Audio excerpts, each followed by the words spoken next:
మనకు స్పోకెన్ ఇంగ్లీష్లో కొన్ని ఫ్రేజెస్, స్ట్రక్చర్స్ చాలా ఉపయోగపడుతుంటాయి.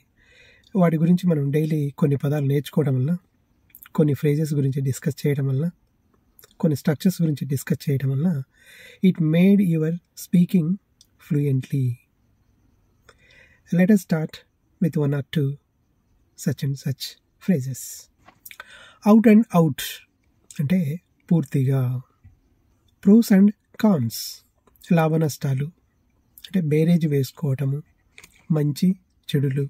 రన్ వైల్డ్ ఎలాంటి కట్టుబాట్లు లేకుండా.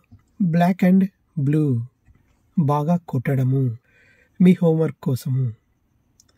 Check and comment. What is the meaning of big gun? For answer purpose you have to check my next video. Thank you. Meet again. Bye.